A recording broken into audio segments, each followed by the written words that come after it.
Olá, sejam todos muito bem-vindos ao Você Melhor Podcast, que conta com a presença de grandes médicos especialistas e além do YouTube e Spotify, estamos no ar também pela TH+ SBT para o interior de São Paulo, canal Com Brasil e canal 28 da Sky para todo o país. Eu sou o Gui Moreira e hoje a nossa convidada especial é a doutora Larissa Miller Gomes, oncologista clínica do Grupo Oncoclínicas, diretora de comunicação do Grupo EVA, Grupo Brasileiro de Tumores Ginecológicos. Doutora Larissa, seja bem-vinda. Muito obrigada, prazer estar aqui, te ver e poder conversar com você novamente. Doutora, Outubro Rosa, né? Quanta importância desse mês de prevenção, né? E o que significa realmente a prevenção? Bom, Outubro Rosa, na verdade, foi escolhido o mês de outubro porque é o final do ano, né? Então faltam alguns meses para acabar o ano e ele é uma lembrança de que a mulher precisa fazer os seus exames de rastreamento, de acompanhamento,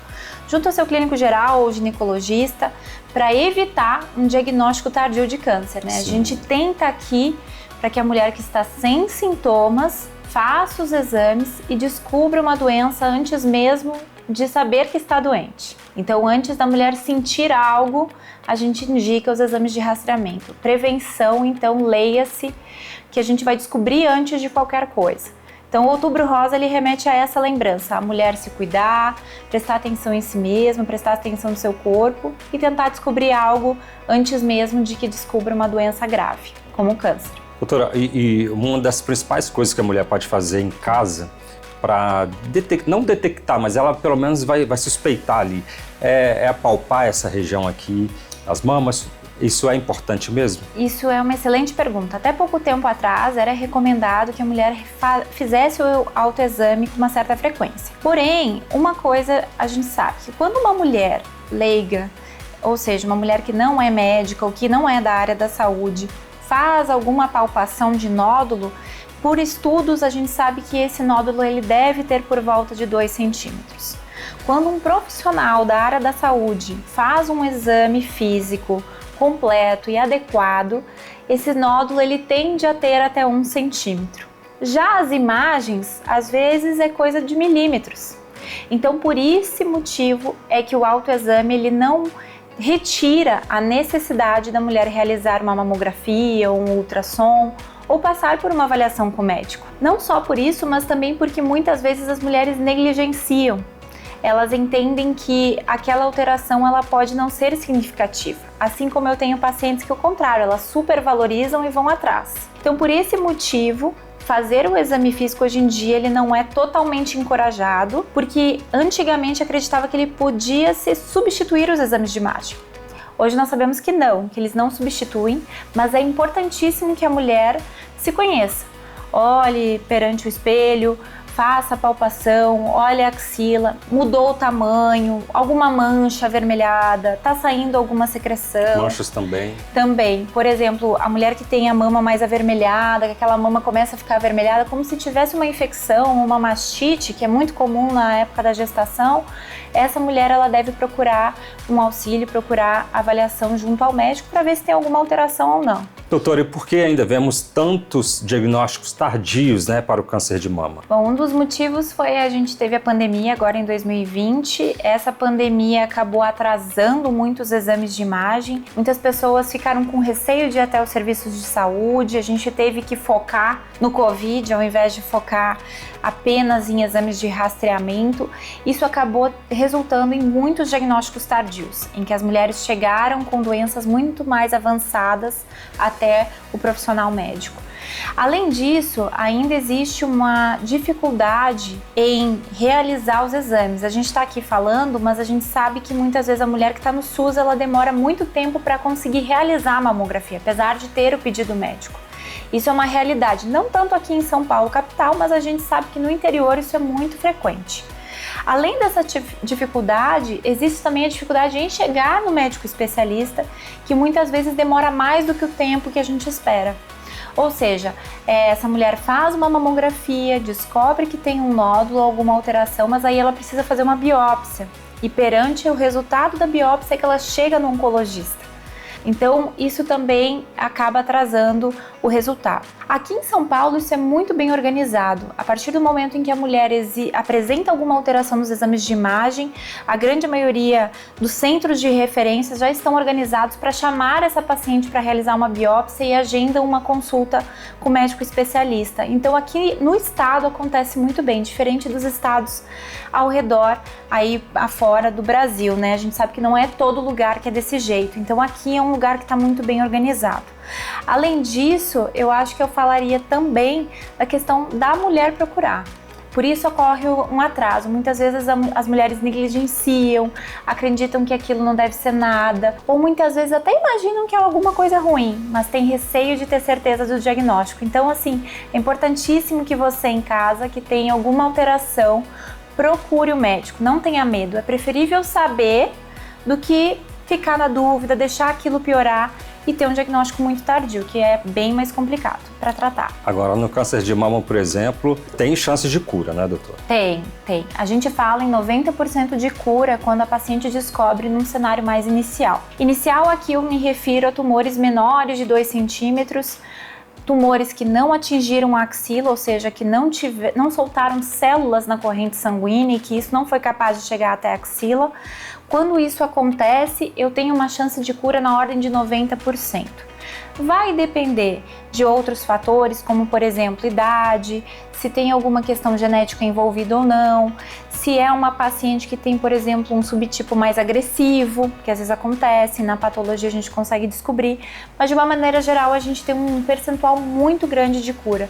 E é por esse motivo que a gente fala da prevenção e da importância do Outubro Rosa, porque ele muda o desfecho, muda a necessidade, por exemplo, da paciente fazer uma quimioterapia, perder o cabelo, ou fazer uma cirurgia mais agressiva, como a mastectomia, que deixa a mulher com muitas diferenças estéticas, perda da confiança pessoal, da confiança dela mesma, dela com a relação interfamiliar, dela com o meio de trabalho.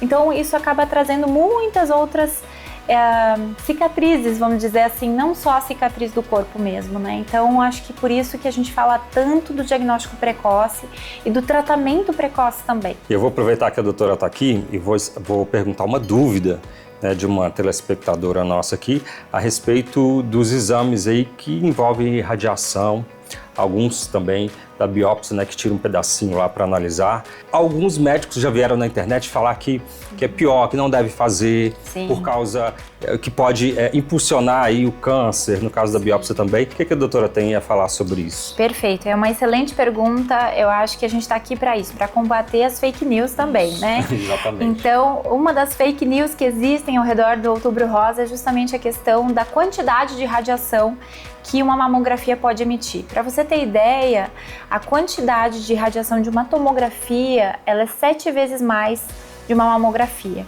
E, por exemplo, quem tem algum problema pulmonar, muitas vezes faz isso, uma tomografia, várias vezes ao ano. Para a gente chegar a atingir em termos de equivalência, você precisaria fazer 18 a 17 mamografias para ser equivalente à quantidade de tomografia, né, de radiação. E entre a radiação que eu estou expondo à paciente e o risco-benefício de fazer um diagnóstico precoce, ele é muito maior. Por quê? Essa paciente vai viver, ela tem uma perspectiva de vida muito grande.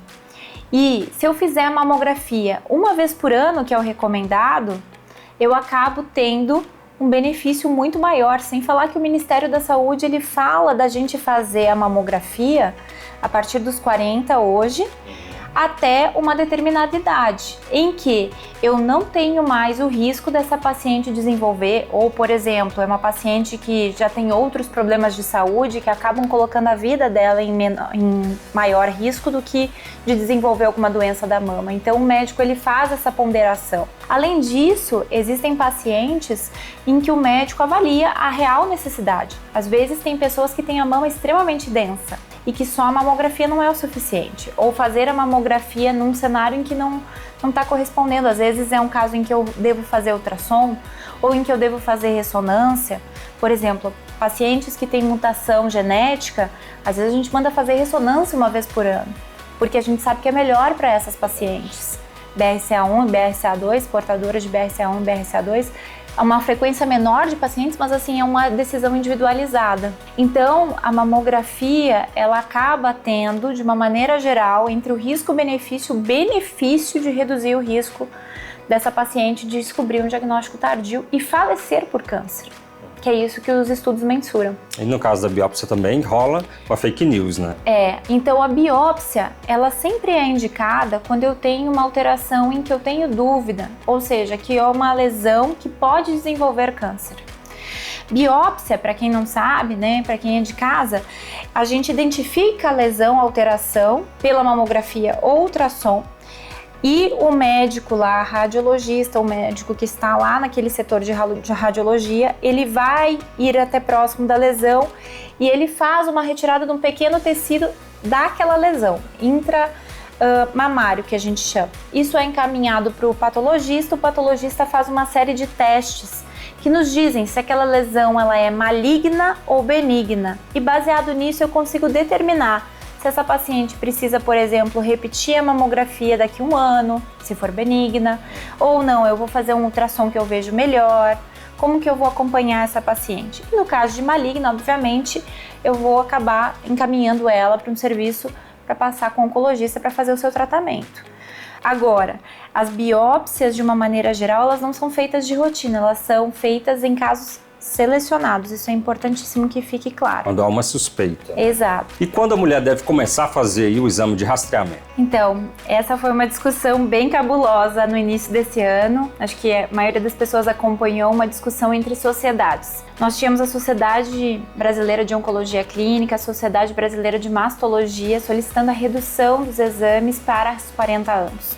Isso se deve a gente estar vendo um maior número de casos em pacientes mais jovens, por vários motivos. Por questões de hábitos de vida, por questões exposicionais, um maior diagnóstico às vezes relacionado à genética familiar, por diversos motivos. Então estamos pedindo para que essa redução da faixa etária ocorra, para que os exames como mamografia e ultrassom sejam cobertos pelos planos de saúde e também ofertados no SUS. Por fim, depois de longa discussão, o Ministério da Saúde acatou a esse pedido das sociedades. Então hoje, toda mulher acima de 40 anos, ela já se encontra na faixa etária de rastreamento para que a gente faça então ultrassom e mamografia, dependendo do caso, anualmente. Agora, pacientes que têm familiares de primeiro grau, ou seja, eu sou filha de uma mulher que teve o câncer de mama, por exemplo, aos 40 anos. Quando eu devo começar o meu rastreamento? A partir dos 30 anos. Eu conto 10 anos antes.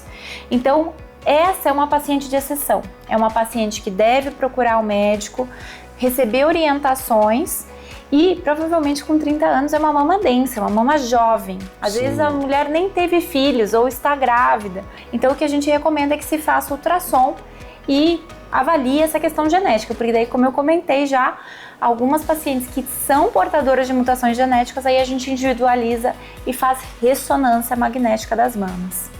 Então, o recado que tem que ficar aqui hoje, toda mulher acima de 40 anos, casos individualizados, pacientes que têm muitos casos, ou pelo menos um caso, primeiro grau, deve procurar avaliação médica para determinar quando começar essa investigação. Agora, uma outra dúvida, né, bem frequente também, o câncer de mama ele é sempre genético ou tem outros fatores envolvidos? Então, por haver outros fatores envolvidos, dá pra gente dizer que tem algum grau de genética, né? Agora, hereditário não. Hereditário é diferente. Para quem tá em casa, hereditário, ele é aquele que passa de pai para filha ou de mãe para filha. Ou seja, na minha família existe um gene alterado, um gene mutado, e isso acaba passando de geração para geração. Isso é uma alteração genética hereditária. Hereditária para câncer de mama a gente tem em torno de 8%, às vezes até 10% descrito na literatura aqui no Brasil. Em compensação, nós mesmos, eu e você, estamos aqui sofrendo uma mutação, porque a gente está sobre essas luzes. Às vezes a gente traz a marmita para o trabalho e na marmita é aquela marmita de plástico. Hoje em dia a gente já tem muito relato de microplástico estar sendo incorporado ao alimento naquele momento em que ele é esquentado no micro-ondas, por exemplo, e pode ser um potencial causador de mutações no nosso corpo.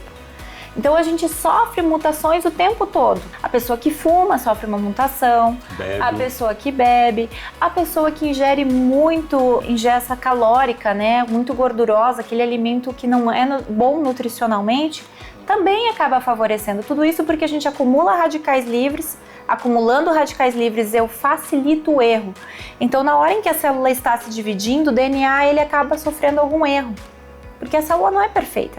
Mesmo que eu tenha os nossos defensores, eu chamo assim, né, os genes que suprimem essas mutações e jogam essas células para fora, que nos defendem, às vezes ela deixa escapar. E é assim que se origina o câncer. Então, a partir de algum fator externo, como por exemplo radioterapia prévia, por exemplo uma criança que fez radioterapia quando era criança, quando adulto a gente precisa tomar cuidado, porque essa pessoa ela tem um risco maior atrelado. A pessoa que fez terapia de reposição hormonal há muitos anos atrás, eram doses diferentes, não tinha um acompanhamento, a gente não tinha conhecimento, chip da beleza, que é nada mais nada menos que você dá o hormônio para essa mulher, para ela ter viçosidade na pele, isso também acaba trazendo mais risco. E aí a hora que a célula se divide errado e tem esse componente ali para usado como combustível, a mulher acaba desenvolvendo a doença da mama. Agora, com relação a medicamentos, tem alguns medicamentos que podem também ajudar a desenvolver o câncer, doutora, assim, porque tudo que a gente ingere também, fator externo, interno, intrínseco também, tudo ajuda aí a favorecer o aparecimento do câncer? Aqui falando um pouquinho sobre o câncer de mama, né, o que favorece o câncer de mama são altas doses, por exemplo, de terapia de recombinação hormonal, né, de reposição hormonal. Antigamente a gente fazia doses muito altas, hoje a gente já tem remédios com baixas dosagens e devem ser altamente selecionadas para as pacientes. Até porque imagina, vou dar uma impressão aqui. Uma mulher de 30 anos, por exemplo, que descobriu um câncer de colo de útero, não de mama, mas que acabou entrando na menopausa precoce, porque acabou tirando o útero ou fez uma radioterapia pélvica. Essa paciente, a princípio, ela não apresenta nenhuma contraindicação para reposição hormonal. É triste eu colocar uma paciente de 30 anos menopausada, em que baixa libido, dá fogachos, maior irritabilidade, várias outras alterações, que às vezes a gente acha que menopausa é uma coisinha só, mas uma menopausa é bem complicada. Uma mulher de 30 anos que tem uma perspectiva de vida grande. Então essa mulher a gente tem indicação de fazer terapia de reposição hormonal. Agora, em alguns casos, os medicamentos eles são realmente um fator de risco. O chip da beleza é isso, né? Que é você colocar alta taxa de estrogênio depositado por um tempo, e o problema do chip, eu não sei se você sabe como funciona o chip, né? O chip ele é colocado no subcutâneo, ou seja, na gordura, é que muitas vezes a gente não consegue encontrá-lo. E aí a mulher desenvolve um câncer de mama dependente do estrógeno e eu não consigo achar para retirar. Então o problema continua nela. Esse combustível continua nela. Então imagina o desespero, você ter que tratar e ao mesmo tempo saber que o vilão continua lá dentro. Então eu acho que o grande destaque seria esse.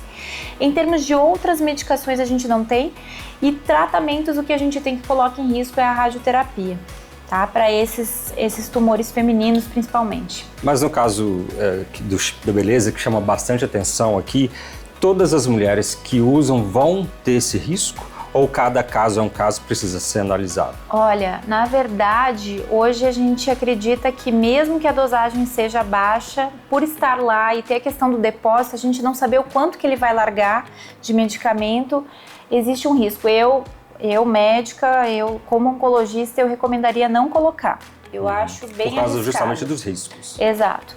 E tem que pesar risco-benefício. Tudo que a gente faz hoje na nossa vida, né? Então... Não só pensar na questão estética. E não tem como eu prever, sabe? Eu adoraria, seria ótimo se a gente tivesse como determinar com toda certeza 100%. E a gente sabe que medicina não é 100%, não é matemática, né? Então é muito difícil de eu saber se essa mulher no futuro não vai desenvolver alguma doença relacionada ao chip. Então, sinceramente, eu, por receio, eu não colocaria. Né? Não investiria nisso. Importante a gente saber, eu acredito que esclareceu várias dúvidas aqui pra gente. Agora, doutora, mulheres trans, homens trans, né? Como abordar a prevenção com esse público? Excelente pergunta. Acho que a primeira questão aqui é acolhimento. Muitas vezes essas pessoas se sentem negligenciadas pelos serviços de saúde.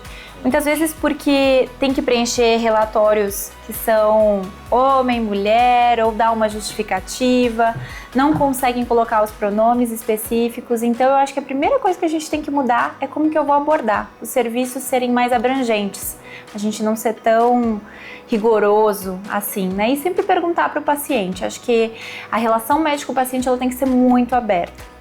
Segunda questão aqui, quando a gente fala em prevenção, é saber se essa pessoa ela tem tecido mamário. Porque se ela tem tecido mamário, ela deve ser tratada como uma pessoa que tem risco.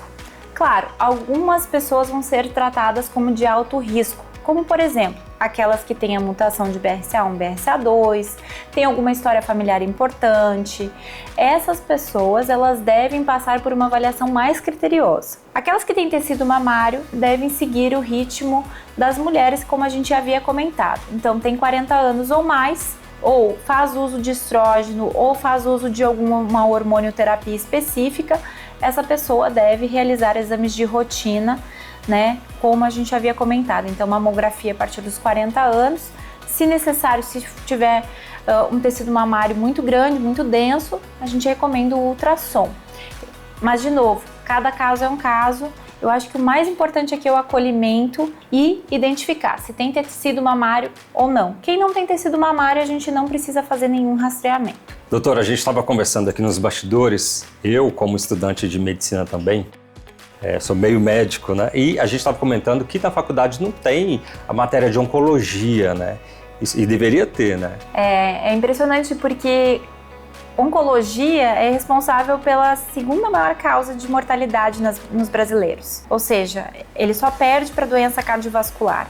E existe uma possibilidade de algum dia ele passar o cardiovascular. Ou seja, a gente tem aumentado ano após ano o número populacional e o número de câncer. Então, por esse motivo, é primordial que os alunos recebam essa educação desde a faculdade, né? Isso se tornou realidade já tem algum tempo, né? Com o esforço da sociedade, né? Da SBOC, mas ainda existem faculdades que não contemplam a oncologia clínica, né? Infelizmente. E como a doutora descobriu que gosta então dessa área? Eu entrei na faculdade para fazer ortopedia, na verdade.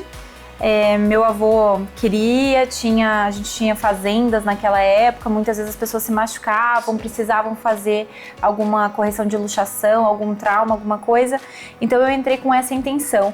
Passado alguns anos, eu acabei fazendo uma prova, eu lembro direitinho, no terceiro ano, sobre genética, e eu acertei e acabei ganhando o estágio da oncologia e eu me apaixonei.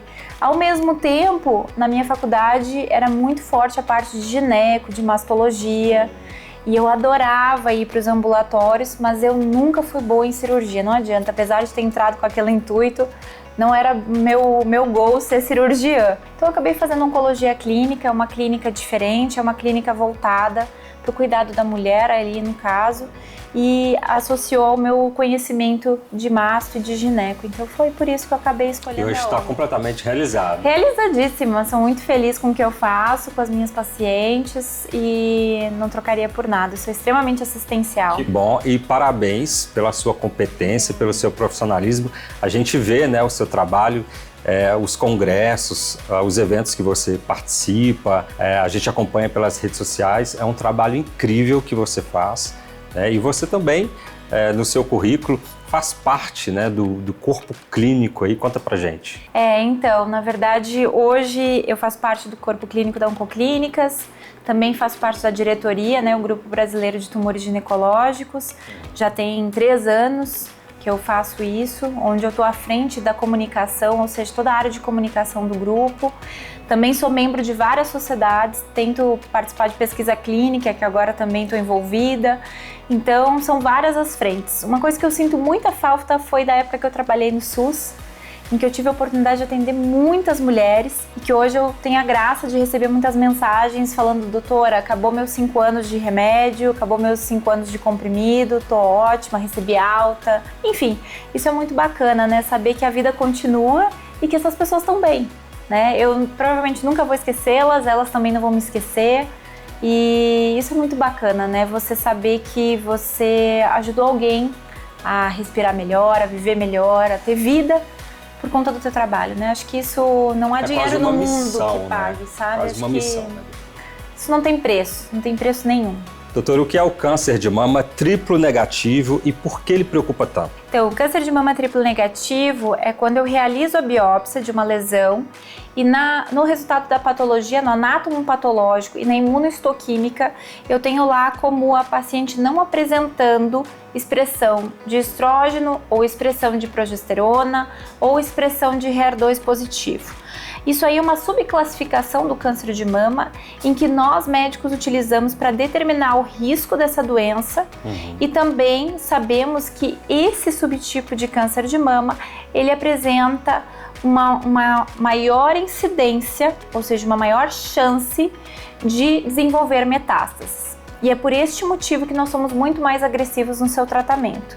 Eu gosto de falar sobre isso, Gui, porque muitas vezes as mulheres são diagnosticadas, encontram uma amiga no mercado, ou vai na igreja e encontra alguém. E aí, por exemplo, uma pessoa fez a químio que caiu o cabelo, outra recebeu químio oral, outra não fez químio, e aí fica essa salada de frutas na cabeça das pacientes. Então é importantíssimo saber tamanho, extensão dessa doença e qual o subtipo, em que nós classificamos entre triplo negativo, HER2, em que tem a expressão desse HER2, ou hormonal, em que a mulher apresenta a expressão de receptor de estrógenos e progesterona naquela doença. Só para fins da paciente saberem, né, caso estejam nos escutando aqui, para a população em geral, o triplo negativo, tendo 1 centímetro, eu já recomendo para a paciente fazer quimioterapia hoje em dia. Em compensação, a gente fala às vezes de tumores hormonais com 4 centímetros, às vezes até com acometimento da axila, em que eu já posso pensar em fazer primeiro uma cirurgia.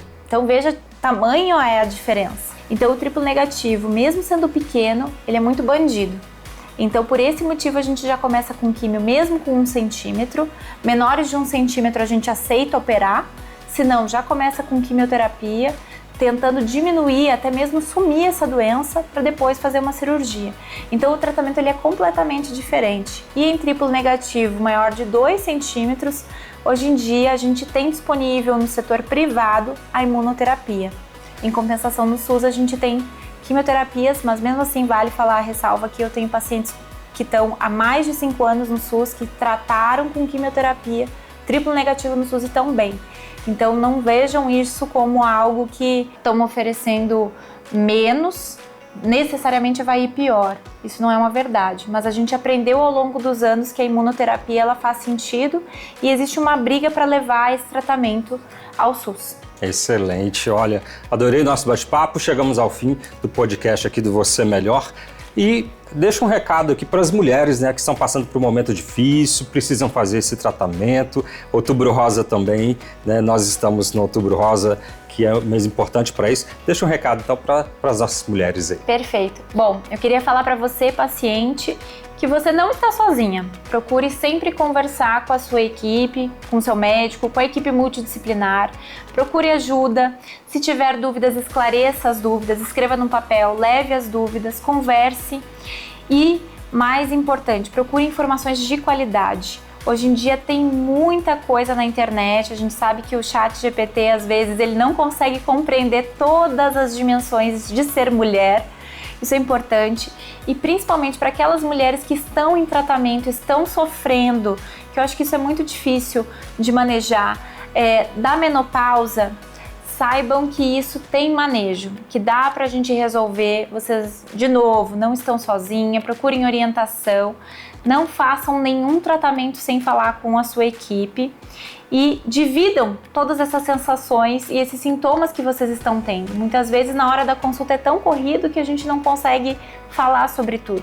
Então, o meu recado é dizer, vocês não estão sozinhas, eu também fico à disposição, né? Tem meus contatos e agradecer mais uma vez a oportunidade de estar aqui com você, Gui. Obrigada, falando sobre esse assunto. Eu que agradeço, viu? Foi excelente, esclareceu muitas dúvidas e vai ajudar muita gente, tenho certeza. Obrigado, viu? Obrigada a você, obrigada mesmo. Chegamos ao fim do nosso podcast. Não se esqueçam de se inscrever no canal do YouTube, siga também nossas redes sociais e acompanhe pelas plataformas digitais. E se você gostou desse conteúdo, compartilhe com seus amigos. Afinal, mais pessoas precisam dessas informações. Deixe seu comentário que vamos ler aqui. Tchau e até o nosso próximo episódio do Você Melhor Podcast.